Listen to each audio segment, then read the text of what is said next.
آج ہم انشاءاللہ اللہ سبحانہ وتعالیٰ کے ایک اور خوبصورت نام السلام کے بارے میں بات کریں گے۔ السلام سراسر سلامتی۔ اللہ سبحانہ وتعالیٰ خود اپنی ذات میں، اپنے افعال میں، اپنی صفات میں سلامت ہے، ہر عیب، ہر نقص سے، ہر اس چیز سے جو اس کے فضل اور کمال کے منافی ہے۔ اسی طرح وہ دوسروں کو بھی سلامتی دینے والا ہے۔ اللہ سبحانہ وتعالیٰ کا فضل ہر چیز پر چھایا ہوا ہے، ہر چیز کو محیط ہے، اسی لیے وہ اپنے بندوں کو باوجود ان کی نافرمانیوں کے انہیں سلامتی دیے ہوئے ہے، عافیت میں رکھے ہوئے ہے، اور خاص طور پر اپنے مومن بندوں کو آخرت میں وہ اپنے عذاب اور اپنی سزا سے محفوظ رکھے گا۔ اللہ سبحانہ وتعالیٰ کو سلامتی پسند ہے، اور وہ یہ چاہتا ہے کہ بندوں کے درمیان بھی باہم خیر و بھلائی اور سلامتی کے جذبات اور تعلقات ہوں۔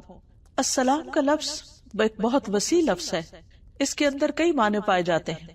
عربی میں سلم یسلم سلاما و سلامتا کا ایک معنی ہوتا ہے امن، امان، حفاظت اور اطمینان، یعنی ہر طرح کی ظاہری اور باطنی مصیبت اور مکروہ اور عیب سے پاک ہونا۔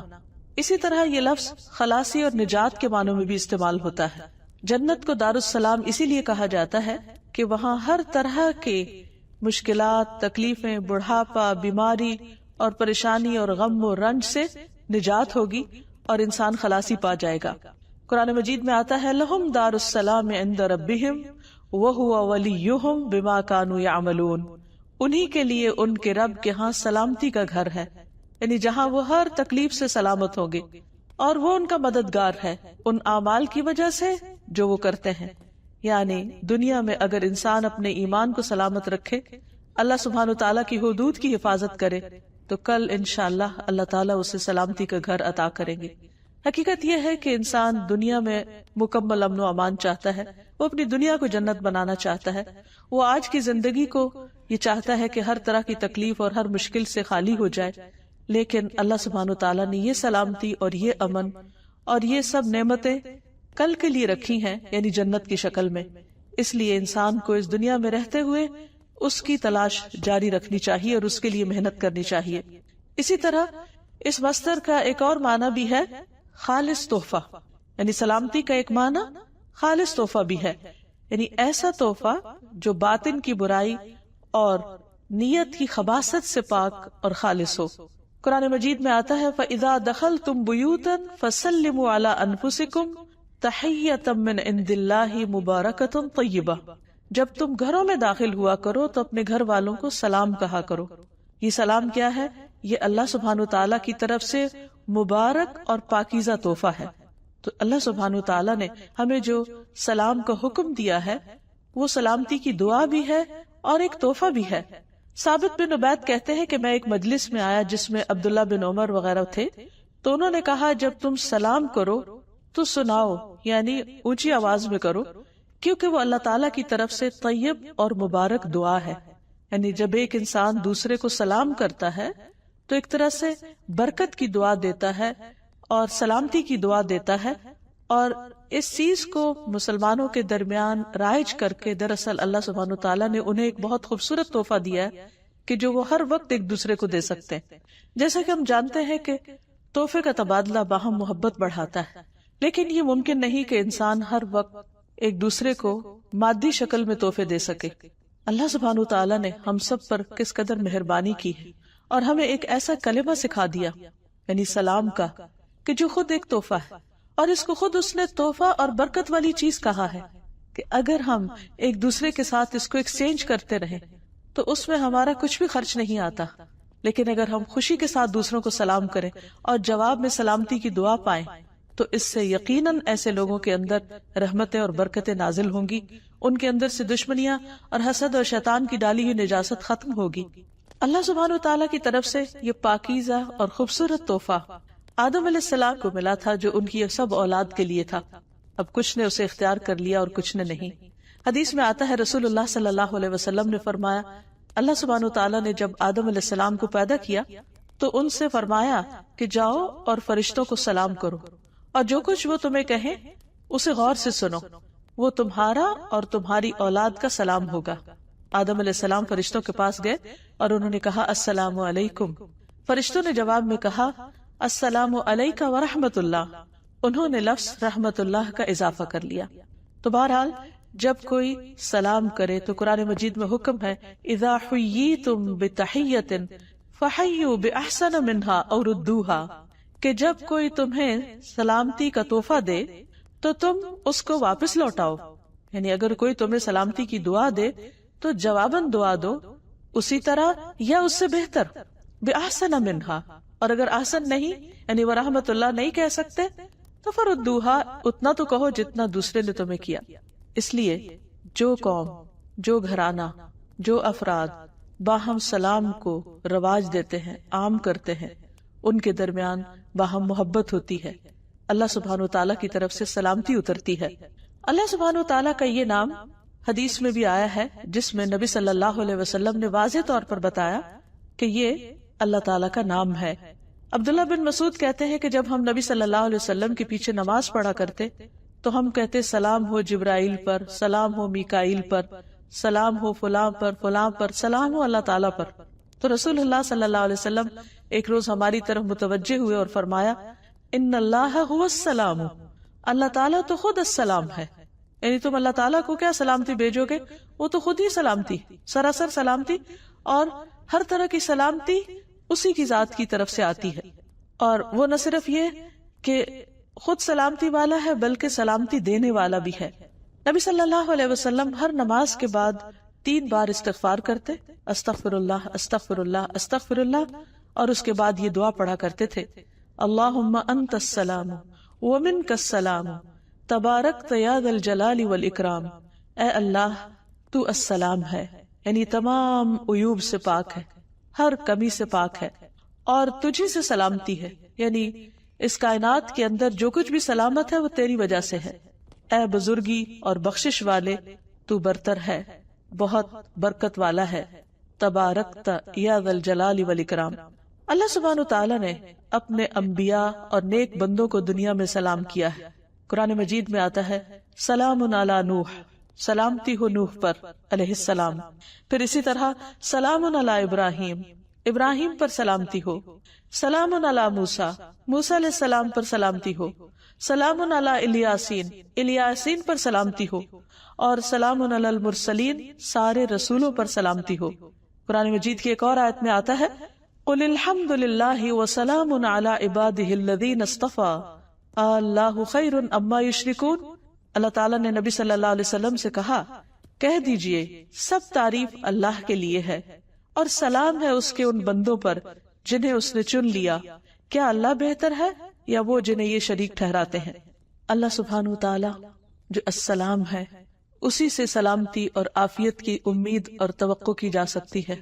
وہی اپنے بندوں کو ہر طرح کے ہول، ہر طرح کے خوف اور ہر طرح کی پریشانی میں سلامتی عطا کرتا ہے، جیسی سلامتی اس نے یحییٰ علیہ السلام کو عطا کی، جس کا خاص طور پر اللہ تعالیٰ نے قرآن مجید میں ذکر کیا. کسی بھی انسان کی زندگی میں بہت سے مواقع پریشانی کے ہو سکتے ہیں، لیکن 3 مواقع خاص طور پر پریشانی کے ہیں، جن میں سے ایک وہ دن جب انسان دنیا میں آتا ہے، دوسرا وہ دن جب وہ دنیا سے جاتا ہے، اور تیسرے وہ دن جب وہ قبر سے اٹھایا جائے گا. دنیا میں آنے کا دن پریشانی کا دن اس لیے کہ انسان ایک بالکل تنگ و تاریک کوٹھڑی سے ایک وسیع اور اس دنیا میں آ جاتا ہے جو اس کے لیے بالکل اجنبی ہے، تو وہ آتے ہی گھبراہٹ کا شکار ہوتا ہے. دوسرے وہ دن جو موت کا دن ہوتا ہے، جب انسان اس دنیا سے رخصت ہو رہا ہوتا ہے، جدا ہو رہا ہوتا ہے، جب اس کی نگاہیں پھر جاتی ہیں، جب وہ اس دنیا سے اجنبی ہو جاتا ہے اور ایک نئی مخلوق سے ملاقات کرتا ہے، یا تو رحمت کے فرشتے یا عذاب کے فرشتے.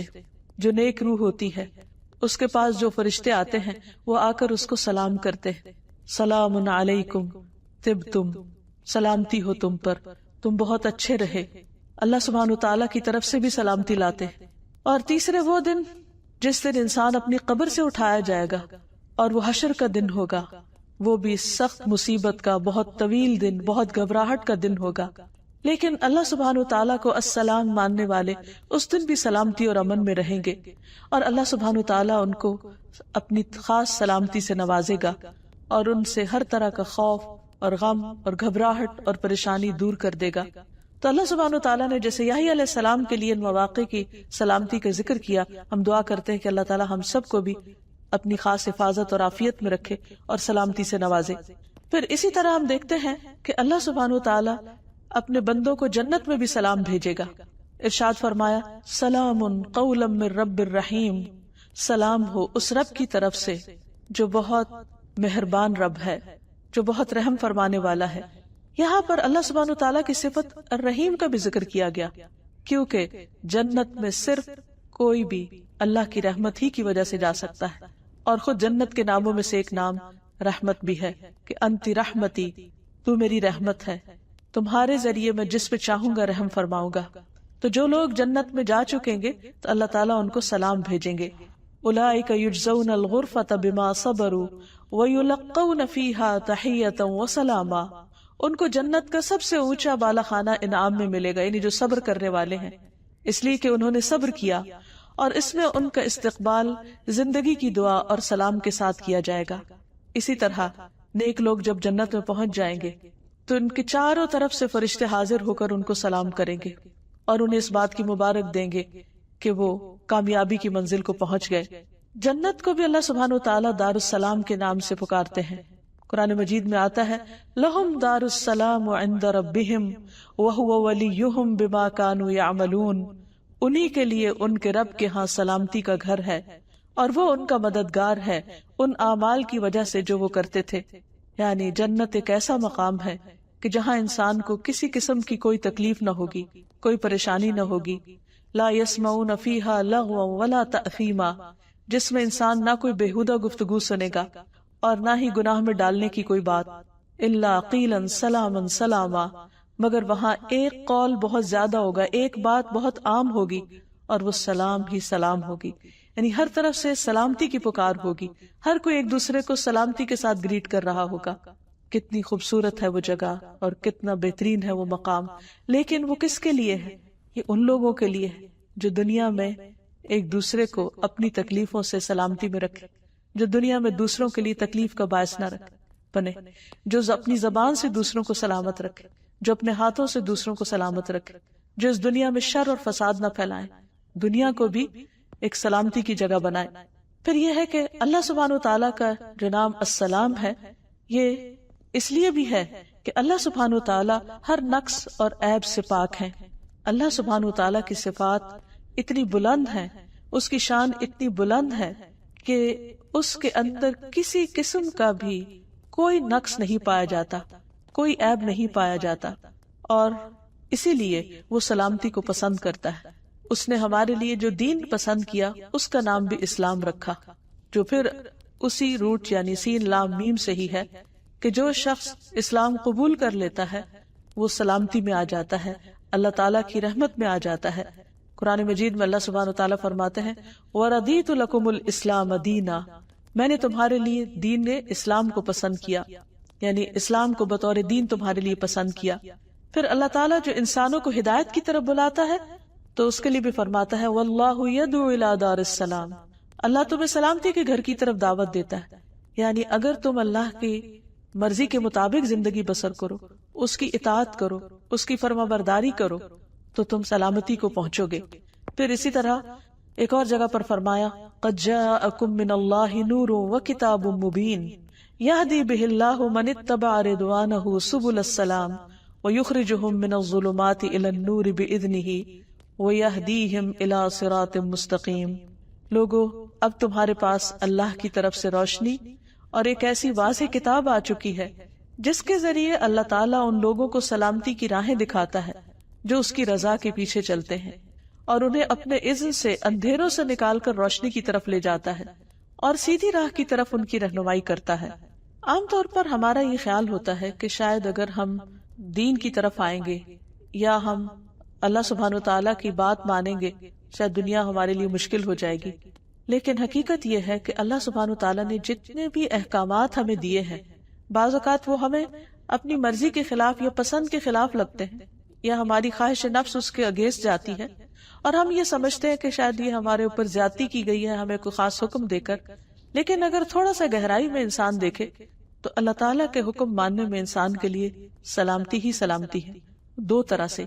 ایک تو یہ کہ دنیا میں انسان کے اوپر دین جو بھی پابندیاں لگاتا ہے وہ جس پر پابندی لگ رہی ہوتی ہے اس کے لیے تو تھوڑی مشکل کا باعث ہوتی ہے، لیکن اس سے دوسرے لوگ امن چین میں آتے ہیں. مثلا اللہ تعالیٰ نے اگر چوری سے منع کیا تو کیوں منع کیا؟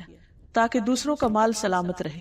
اب جو چور ہے ہو سکتا ہے وہ یہ سمجھے کہ اس کی کوئی چیز ضرورت ہے اور اس کو کسی اور کے مال میں مل رہی ہے تو اسے اجازت دی جائے اور اس کو نہ پوچھا جائے اور نہ پکڑا جائے، اس کو برا بھلا نہ کہا جائے.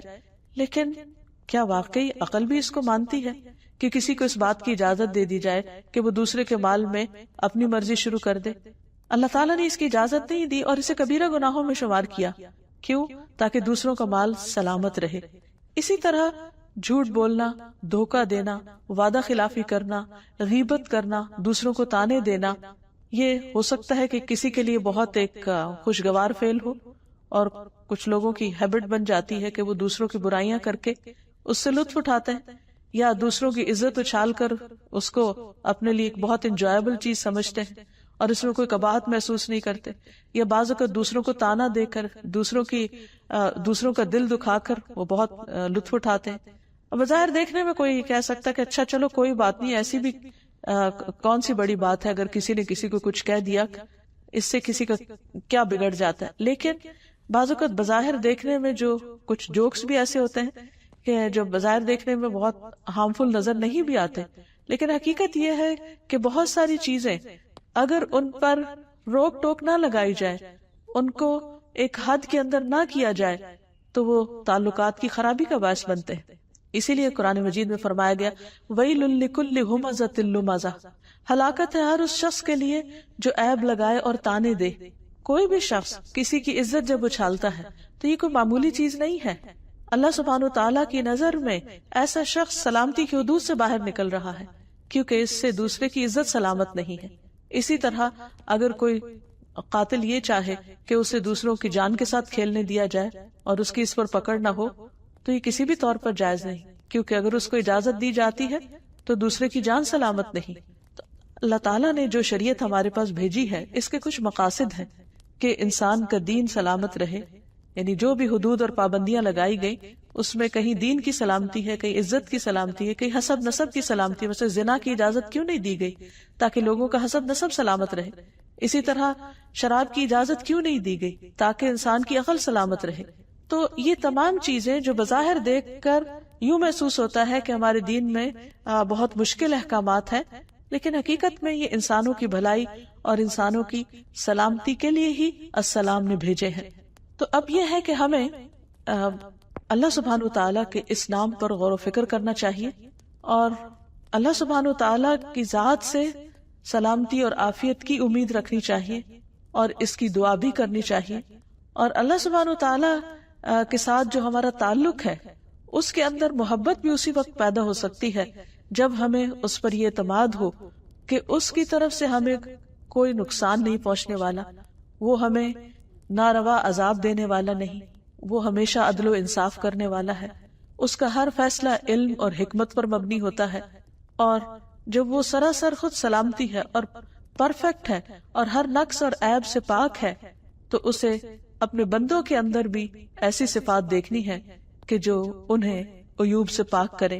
ہمارا دین جہاں ہماری دنیا کی سلامتی کا ذریعہ ہے اور اس میں پائے جانے والے احکامات جو بظاہر نفس پر بھاری اور مشکل ہی کیوں نہ ہو وہ ہمارے لیے دراصل سلامتی کا پیغام ہے، لیکن اس کے ساتھ ساتھ یہ دین ہماری آخرت کی سلامتی کا ذریعہ بھی ہے.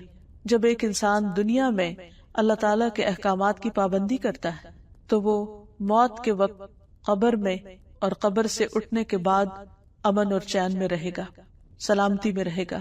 اور اس دن جب ہر طرف ایک بہت بڑی آفت چھائی ہوئی ہوگی، انبیاء علیہم السلام سلامتی کی دعائیں کر رہے ہوں گے.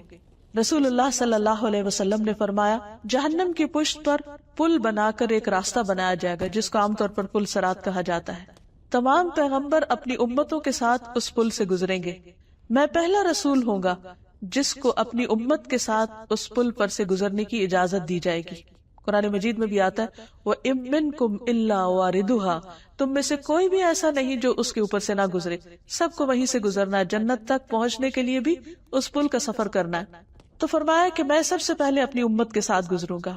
اس روز انبیاء کے علاوہ کوئی بھی اور بات نہ کر سکے گا، اور انبیاء بھی صرف یہ کہیں گے اللہم سلم سلم، اے اللہ سلامتی دے، اے اللہ سلامتی دے. یعنی وہ بھی ایک بہت گھبرا دینے والا، پریشان کن مرحلہ ہوگا کہ جب وہ، جیسے کہا جاتا ہے کہ بال سے بھی باریک اور تلوار سے بھی تیز وہ پل ہے کہ جس کے اوپر سے سب کو گزرنا ہوگا. تو ایک اور روایت میں بھی آتا ہے صحیح مسلم کی کہ تمہارے نبی صلی اللہ علیہ وسلم پل صراط پر کھڑے ہو کر کہہ رہے ہوں گے رب سلم سلم، اے رب سلامت رکھ، اے رب سلامت رکھ. یعنی انسان اس گرنے سے، کیونکہ وہ جہنم کے اوپر لگا ہوا ہوگا، تو کوئی ذرا بھی اگر اس لغزش کھایا یا جس کے پاؤں اکھڑ گئے، وہ پھر سلامت نہیں رہ سکتا. تو نبی صلی اللہ علیہ وسلم کا یہ دنیا میں تو ہم پر خیر بہت سارے احسانات ہیں ہی، قیامت کے دن بھی اپنی امت کے لیے ان کے بہت سے احسانات ہیں، جن میں سے ایک یہ کہ وہ پل صراط کے پاس کھڑے ہو کر جب ان کی امت گزر رہی ہوگی تو سراسر سلامتی کی دعائیں مانگ رہے ہوں گے.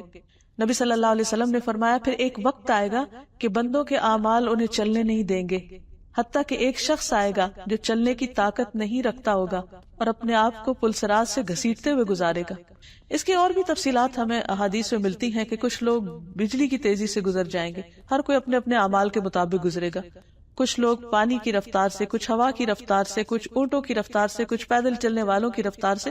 اور یہاں جو بتایا گیا کہ ایک شخص اپنے اعمال کی وجہ سے اتنا، یعنی اپنے برے اعمال کی وجہ سے اتنا بوجھل ہوگا کہ چل بھی نہیں سکے گا اور گھسٹ گھسٹ کے وہ پل پار کر رہا ہوگا. تو اس لیے اللہ تعالیٰ سے دعا کرنی چاہیے کہ اللہ تعالیٰ ہمیں اس دن کے ہول، اس دن کی گھبراہٹوں اور اس دن کی پریشانیوں سے محفوظ رکھے. لیکن اس کے لیے دنیا میں اللہ سبحانہ و تعالیٰ کے احکامات کی پابندی ضروری ہے، دین اسلام کے اندر پورے کا پورا داخل ہونا ضروری ہے تاکہ ہم یہاں اور وہاں دونوں جگہ سلامتی پا سکے. نبی صلی اللہ علیہ وسلم ہر نماز کے بعد تو سلامتی کی دعا کرتے ہی تھے، ہر مہینے کے آغاز میں بھی سلامتی کی دعا کرتے.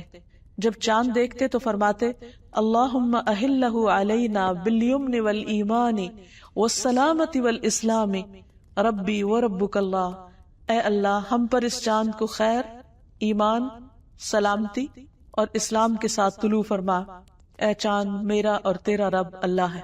یعنی جب انسان نئے چاند کو دیکھے تو سلامتی مانگے، جیسے کوئی نیا دن شروع ہوتا ہے، نیا مہینہ شروع ہوتا ہے. پھر اسی طرح ہم نماز کی حالت میں بھی سلامتی کی دعا کر رہے ہوتے ہیں، جس میں التحیات للہ والصلوات والطیبات السلام علیک ایھا النبی. یعنی ہم جیسے قرآن مجید میں ہمیں حکم دیا گیا کہ ہم نبی صلی اللہ علیہ وسلم پر سلام بھیجے اور درود بھیجے، تو ہم ہر نماز کے اندر ہی یہ دعا کرتے ہیں التحیات للہ والصلوات والطیبات السلام علیک ایھا النبی ورحمۃ اللہ وبرکاتہ السلام علینا وعلی عباد اللہ الصالحین. کہ تمام قولی، فعلی اور بدنی عبادتیں اللہ کے لیے ہیں. اے نبی صلی اللہ علیہ وسلم آپ پر اللہ کی سلامتی ہو اور اللہ کی رحمت ہو. حالانکہ آپ سب سے زیادہ نیک تھے، لیکن ہمارا فرض بنتا ہے کہ اللہ کے حکم کے مطابق سلامتی کی دعا خاص طور پر پڑھیں، اور التحیات پڑھے بغیر نماز بھی نہیں ہوتی، تو شعوری طور پر بھی پڑھا کریں. اور پھر اللہ کی رحمت ہو اور اس کی برکت ہو ہم پر اور اللہ کے نیک بندوں پر سلامتی نازل ہو. یعنی جتنے بھی اللہ کے نیک بندے گزرے ہیں پچھلے دور میں یا اب ہیں یا آنے والے ہیں، ہر ایک کے لیے سلامتی کی دعا ہے. عام طور پر جیسے ہم اپنے سوشل لائف میں ایک دوسرے کو سلام کرتے ہیں تو وہ انہی کو کرتے ہیں جو ہمارے سامنے ہوتے ہیں، لیکن اس دعا کے اندر وہ سب شامل ہیں جو پیچھے گزر چکے یا جو آج موجود ہیں اور ہم ان کو جانتے بھی نہیں. کہ اللہ جتنے بھی تیرے نیک بندے ہیں تو ان سب کو سلامت رکھ. حتیٰ کہ جب ایک مسلمان فوت ہو جاتا ہے اور وہ دفن کر دیا جاتا ہے تو دوسرے مسلمان پہ لازم ہے کہ اگر وہ قبرستان کے پاس سے گزرے تو بھی ان کے لیے سلامتی کی دعا کرے. السلام علیکم اہل الدیار من المؤمنین والمسلمین وإنا ان شاء اللہ للاحقون اسأل اللہ لنا ولکم العافیہ. تم پر سلامتی ہو اے مومنوں اور مسلمانوں کے گھر والوں، اور ہم تم سے انشاءاللہ ملنے والے ہیں. ہم اللہ سے اپنے اور تمہارے لیے عافیت مانگتے ہیں، سلامتی مانگتے ہیں. تو گویا اس نام کا تقاضا یہ ہے کہ ہم اپنی پوری زندگی اس کے مطابق گزاریں، اپنی ذات سے دوسروں کو تکلیف نہ دیں، دوسروں کو سلامتی دیں اور سلامتی کے پیغام کو عام کریں. اللہ سبحانہ وتعالیٰ کے اس نام پر ایمان لانے کا اثر یہ ہے کہ ایک مسلمان اپنی ذات سے کسی کو تکلیف نہیں دیتا اور اپنے ہاتھ اور زبان کو روک لیتا ہے اپنے گھر والوں کو تکلیف دینے سے، اپنے پڑوسیوں کو، اپنے رشتہ داروں کو اور تمام انسانوں کو. اور یہی ایک مسلمان کی پہچان ہے کہ المسلم من سلم المسلمون من لسانہ ویدہ. مسلمان کون ہے؟ مسلمان وہ ہے کہ جس کی زبان اور جس کے ہاتھ سے دوسرے مسلمان محفوظ رہے، ان کی عزتیں محفوظ رہیں، ان کے دلوں کو تکلیف نہ پہنچے، یعنی انسان ایسی کوئی بات نہ کرے کہ جس سے دوسرے ہرٹ ہوں. پھر اسی میں یہ بات آ جاتی ہے کہ انسان صرف زبانی کلامی باتیں ہی نہ کرے بلکہ اس کے ایکشنز ایسے ہوں کہ جس سے دوسرے لوگ محفوظ ہوں. مثلا کسی کو امان دی ہے تو اسے دھوکہ نہ دے. رسول اللہ صلی اللہ علیہ وسلم نے فرمایا جو شخص کسی کو پہلے اس کی جان کی امان دے پھر اسے قتل کر دے تو قیامت کے دن اسے دھوکے کا جھنڈا دیا جائے گا، یعنی سب دنیا کے سامنے اس کو رسوا کیا جائے گا کہ یہ شخص دوسروں کو دھوکہ دینے والا تھا. نبی صلی اللہ علیہ وسلم نے یہ بھی فرمایا اللہ کی قسم وہ ایمان والا نہیں، اللہ کی قسم وہ ایمان والا نہیں، اللہ کی قسم وہ ایمان والا نہیں. عرض کیا گیا یا رسول اللہ صلی اللہ علیہ وسلم کون ایمان والا نہیں؟ فرمایا وہ شخص جس کے شر سے اس کے پڑوسی محفوظ نہ ہو، اس کے کولیگز، اس کے ساتھی، اس کے آس پاس والے اس کے شر سے نہ بچے ہوئے ہوں. تو آپ سوچئے کہ اگر کوئی شخص کسی کے لیے سلامتی کا ماحول نہیں پیدا کرتا تو وہ خود کیسے سلامت ہو سکتا ہے؟ اللہ کے رسول صلی اللہ علیہ وسلم اس سے کیسے خوش ہو سکتے ہیں؟ وہ ان کی شفاعت کی کیسے امید رکھ سکتا ہے؟ لہذا بہت ضروری ہے کہ ہم اپنے آپ کو اس قابل بنائیں، اس چیز کے اہل بنائیں ان اعمال کے ذریعے جو سلامتی کو دعوت دیتے ہیں. اللہ سبحانہ وتعالیٰ کا یہ نام اور صفت ہم سے تقاضا کرتی ہے کہ ہم سلامتی کو عام کریں اور باہم ایک دوسرے کو کثرت سے سلام کریں. رسول اللہ صلی اللہ علیہ وسلم نے فرمایا سلام اللہ کے ناموں میں سے ایک نام ہے جسے اس نے زمین میں رکھا ہے، تم سلام کو آپس میں پھیلاؤ. یعنی جس وقت بھی ایک شخص دوسرے کو السلام کہتا ہے تو گویا وہ اللہ کا نام لے رہا ہوتا ہے، وہ ایک عبادت کی حالت میں ہوتا ہے. اللہ سبحانہ وتعالیٰ نے ایک خوبصورت لفظ، ایک خوبصورت تحفہ بھیجا ہے کہ جس کو ہم ایک دوسرے کو دیتے رہیں تو ہمارے لیے بھی سلامتی ہوگی اور دوسرے بھی محفوظ رہیں گے. کیونکہ یہ نہیں ہو سکتا کہ آپ کسی کو کہیں کہ تم پر سلام ہو اور پھر اس کے بعد اس کو کسی قسم کی تکلیف دیں یا اس کے ساتھ زیادتی کریں. یہ گویا سلام ایک ڈھال ہے کہ جو انسان کو دوسرے انسان تک تکلیف پہنچانے میں ایک روک کا کام دیتا ہے. پھر اسی طرح آپ صلی اللہ علیہ وسلم نے فرمایا افشوا السلام تسلموا، تم سلام پھیلاؤ سلامت رہو گے. یعنی اگر کوئی شخص یہ چاہتا ہے کہ وہ خود بھی سلامت رہے اور دوسرے بھی سلامت رہے تو انہیں سلام کلچر کو عام کرنا چاہیے. ابو درداء سے مروی ہے رسول اللہ صلی اللہ علیہ وسلم نے فرمایا افشوا السلام کی تعلوا، سلام پھیلاؤ تاکہ تم بلند ہو جاؤ. اس سے پتہ چلتا ہے کہ سلام کرنا بلندی کا ذریعہ بھی ہے. اور پھر ایک مسلمان کے دوسرے مسلمان پر جو 6 حقوق ہیں ان میں سے سب سے پہلے نمبر پر سلام ہی ہے. پھر مسلمان کی گفتگو کا آغاز بھی سلام سے ہونا چاہیے. حدیث میں آتا ہے السلام قبل الکلام، کلام سے پہلے سلام کیا جائے. اور پھر صرف ملاقات کے وقت ہی سلام نہ کیا جائے، جدا ہوتے وقت بھی سلام کیا جائے. نبی صلی اللہ علیہ وسلم نے فرمایا جب تم میں سے کوئی شخص کسی مجلس میں پہنچے تو سلام کرے اور جب وہاں سے جانے کے لیے کھڑا ہو تو سلام کرے. اور دوسرا سلام پہلے سلام سے کچھ کم نہیں، یعنی دونوں ہی امپورٹنٹ ہے. اسی طرح صرف السلام علیکم بھی کہا جا سکتا ہے اور السلام علیکم ورحمۃ اللہ وبرکاتہ بھی، جو اس میں ان 2 مزید دعاؤں کا اضافہ کرتا ہے اس کا اجر اور بھی زیادہ بڑھ جاتا ہے. پھر جو شخص سلام میں پہل کرتا ہے وہ دراصل اللہ کی قربت تلاش کر رہا ہوتا ہے. یعنی سلام کرنا محض ایک رسمی یا رواجی کلمہ نہیں ہے بلکہ یہ سراسر عبادت ہے جس سے اللہ کا قرب نصیب ہوتا ہے. ابو امامہ کہتے ہیں کہ عرض کیا گیا اے اللہ کے رسول صلی اللہ علیہ وسلم جب 2 آدمیوں کی ملاقات ہو تو کون پہلے سلام کرے، پہل کس کو کرنی چاہیے؟ آپ نے فرمایا جو ان دونوں میں سے اللہ کے نزدیک زیادہ ہوگا وہ سلام میں پہل کرے گا. یعنی جو سلام کرنے میں پہل کر جاتا ہے وہ دراصل اس بات کی علامت ہے کہ وہ اللہ کے قریب ہے. یعنی اللہ سبحانہ وتعالیٰ کی اس صفت کے ساتھ اس کو ایک خاص تعلق ہے اور وہ انشاءاللہ اللہ تعالیٰ کی طرف سے سلامتی بھی پائے گا. پھر یہ ہے کہ سلام پہلے کرنے میں اجر میں بھی سبقت لے جاتا ہے انسان. یعنی دونوں کو اگرچہ ثواب ملتا ہے، لیکن جو پہل کرتا ہے اس کو زیادہ اجر ملتا ہے، اور یہ مفت میں نیکیاں کمانے کا ایک ذریعہ ہے جس پر کچھ بھی خرچ نہیں آتا۔ ابو ہریرہ کہتے ہیں کہ ایک شخص رسول اللہ صلی اللہ علیہ وسلم کے پاس آیا، آپ اس وقت ایک مجلس میں تشریف رکھے ہوئے تھے۔ اس شخص نے کہا السلام علیکم، آپ نے فرمایا 10۔ دوسرا آیا، اس نے کہا السلام علیکم ورحمۃ اللہ، آپ نے فرمایا 20۔ تیسرا آیا، اس نے کہا السلام علیکم ورحمۃ اللہ وبرکاتہ، آپ نے فرمایا 30۔ یعنی پہلے کو 10، دوسرے کو 20 اور تیسرے کو 30 نیکیاں ملیں گی۔ تو انسان جتنی چاہے اپنی لیے نیکیاں بڑھا لے۔ سلام صرف نیکیاں بڑھانے ہی کا ذریعہ نہیں، بلکہ آپس کی محبت بڑھانے کا ذریعہ بھی ہے، جنت میں لے جانے والا عمل ہے۔ نبی صلی اللہ علیہ وسلم نے فرمایا، تم جنت میں داخل نہ ہو سکو گے جب تک ایمان نہ لاؤ، اور تم ایمان نہیں لا سکتے جب تک آپس میں محبت نہ کرو، یعنی باہم محبت ایمان کا ذریعہ ہے۔ کیا میں تمہیں ایسی بات نہ بتاؤں کہ تم اس پہ عمل کرو تو تمہارے درمیان محبت پیدا ہو جائے؟ افشوا السلام بینکم، آپس میں سلام کو رواج دو، یعنی جب کثرت سے سلام کرو گے تو دلوں میں محبت پیدا ہو جائے گی۔ اور پھر یہ کہ صرف بڑوں کو ہی نہیں، صرف اپنے جیسوں کو ہی نہیں، بلکہ بچوں کو بھی سلام کرنا چاہیے۔ انس کہتے ہیں کہ نبی صلی اللہ علیہ وسلم بچوں کے پاس سے گزرے تو آپ نے ان کو سلام کیا۔ پھر اسی طرح بعض اوقات انسان کہیں باہر جاتا ہے تو سلام کرتا ہے، لیکن گھر والوں کو سلام نہیں کرتا، تو گھر والوں کو بھی سلام کرنا چاہیے۔ ابو امامہ کہتے ہیں آپ صلی اللہ علیہ وسلم نے فرمایا، 3 لوگ ایسے ہیں جن کا ضامن اللہ ہے، اگر وہ زندہ رہے تو اللہ ان کے لیے کافی ہو جائے گا، اگر فوت ہو جائے تو وہ جنت میں داخل ہوگا۔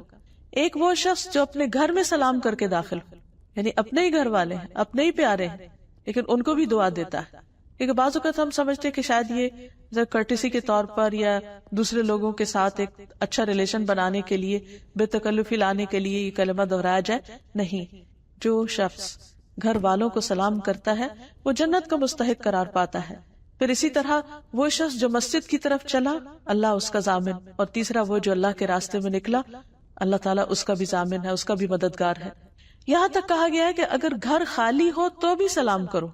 عبداللہ بن عمر کہتے ہیں کہ جب کوئی خالی گھر میں داخل ہو تو کہے السلام علینا وعلی عباد اللہ الصالحین، سلام ہو ہم پر اور اللہ کے نیک بندوں پر، السلام علینا، یعنی اور کوئی نہیں تو اپنے آپ ہی کو سلام کرے۔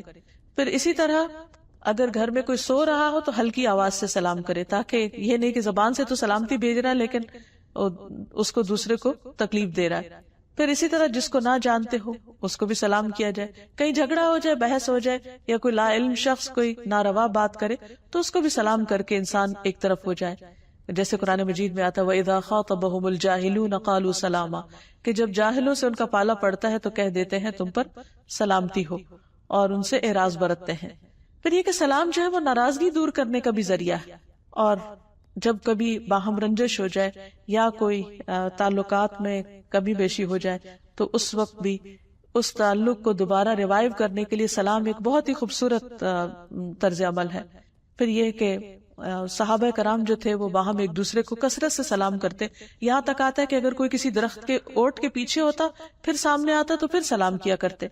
آپ صلی اللہ علیہ وسلم نے یہاں تک بھی فرمایا کہ جو سلام نہ کرے اسے اندر آنے کی اجازت نہ دو، اور اس معاملے میں صرف یہ نہیں کہ کرنے کی فضیلت بتائی گئی، جو نہ کرے اس کو ناپسند بھی کیا گیا۔